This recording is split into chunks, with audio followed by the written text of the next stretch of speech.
Hi hello welcome back to my channel. ನಾನಿಲ್ಲಿ ಹೆಸರು ಕಾಳು ಮೊಳಕೆ ಕಾಳು ಸಾಂಬಾರು ಮಾಡ್ತಾಯಿದ್ದೀನಿ. ಅದಕ್ಕಾಗಿ ಹೆಸರು ಕಾಳನ್ನು ಮೊಳಕೆ ಕಟ್ಕೊಂಡು ಇಟ್ಕೊಂಡಿದ್ದೀನಿ.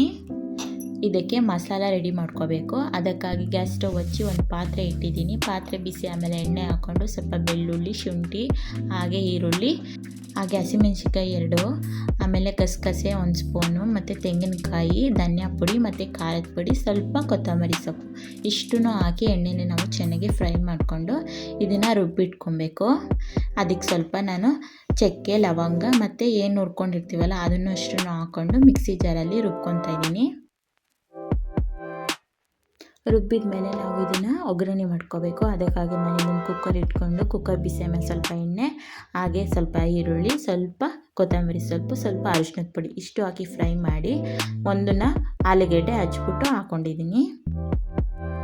1-2 ನಿಮಿಷ ಫ್ರೈ ಮಾಡಿಕೊಂಡು ನಾವೇನು ಹೆಸರು ಕಾಳನ್ನು ಮೊಳಕೆ ಕಟ್ಕೊಂಡಿರ್ತೀವಲ್ಲ ಅದು ಸಹ ಹಾಕ್ಕೊಂಡು ಮಿಕ್ಸ್ ಮಾಡ್ಕೋಬೇಕು. ಈ ಹೆಸರು ಕಾಳಲ್ಲಿ ತುಂಬ ಫೈಬರ್ ಅಂಶ ಮತ್ತು ಮೆಗ್ನೀಷಿಯಮ್ಮು, ಪೊಟ್ಯಾಷಿಯಮ್ಮು, ಈ ಥರ ನಮ್ಮ ದೇಹಕ್ಕೆ ಏನು ಬೇಕೋ ಅಷ್ಟು ಪೋಷಕಾಂಶ ಇರೋದ್ರಿಂದ ನಾವು ಸೇವಿಸಿದರೆ ಇದನ್ನು ಒಳ್ಳೆಯದು. ಹಾಗೆ ನಾವು ಇದನ್ನು ಆಳೊಟ್ಟೆಯಲ್ಲಿ ಮೊಳಕೆ ಕಟ್ಟಿರೋ ಕಾಳುಗಳನ್ನ ಸೇವಿಸೋದ್ರಿಂದ ನಮ್ಮ ದೇಹಕ್ಕೆ ತುಂಬಾ ಉಪಯೋಗಗಳಾಗುತ್ತೆ.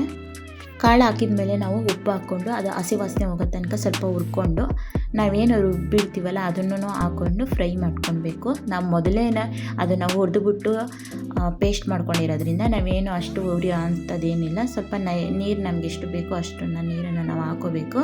ನೀರನ್ನು ಹಾಕ್ಕೊಂಡು ಮಿಕ್ಸ್ ಮಾಡಿ ಇದೊಂದು ಕುದಿ ಬಂದಾದಮೇಲೆ ನಾನು ಇದಕ್ಕೆ ಮೊಟ್ಟೆ ಒಡೆದಾಕ್ತಾಯಿದ್ದೀನಿ. ನೀವು ಮೊಟ್ಟೆ ಹಾಕ್ಕೊಂಡ್ರೆ ಹಾಕೋಬೋದು, ಇಲ್ಲಾಂದರೆ ಅದನ್ನು ಸ್ಕಿಪ್ ಮಾಡ್ಕೋಬೋದು. ಚೆನ್ನಾಗಿರುತ್ತೆ ಮೊಟ್ಟೆ ಹಾಕಿದ್ರೆ ಅಂದ್ಬಿಟ್ಟು ನಾನು ಮೊಟ್ಟೆ ಹಾಕ್ತಾಯಿದ್ದೀನಿ. ಹಾಗೆ ಮೊಟ್ಟೆ ಹಾಕಿ ನಾವು ಕುಕ್ಕರ್ನ ಕ್ಲೋಸ್ ಮಾಡಿ 1 ವಿಷಲ್ ಸಾಕು, ಬೇಗ ಬೆಂದ್ಬಿಡುತ್ತೆ ಕಾಳಿದು. ನೋಡಿ ವಿಷಲ್ ಬಿಡ್ತು, ನೋಡಿ ಎಷ್ಟು ಚೆನ್ನಾಗಿ ಬಂದಿದೆ ಸಾಂಬಾರು. ಈ ಸಾಂಬಾರು ತಿನ್ನೋದ್ರಿಂದ ನಮ್ಮ ದೇಹಕ್ಕೆ ತುಂಬ ಪೌಷ್ಟಿಕಾಂಶ ಸಿಗುತ್ತೆ. ಇದರಲ್ಲಿ ಫೈಬರ್ ಅಂಶ ಇರೋದ್ರಿಂದ ನಮಗೆ ಜೀರ್ಣಕ್ರಿಯೆ ಚೆನ್ನಾಗಾಗುತ್ತೆ. ಹೆಸರು ಕಾಳು ಮೊಳಕೆ ಕಟ್ಟಿರೋ ಸಾಂಬಾರು ರೆಡಿಯಾಗಿದೆ. ಹಾಗೆ ಇದು ಮುದ್ದೆ, ಚಪಾತಿಗೆಲ್ಲ ಚೆನ್ನಾಗಿರುತ್ತೆ, ರೊಟ್ಟಿಗೂ ಚೆನ್ನಾಗಿರುತ್ತೆ. ಈ ವಿಡಿಯೋ ನಿಮ್ಗೆ ಇಷ್ಟ ಆದರೆ ಲೈಕ್ ಮಾಡಿ.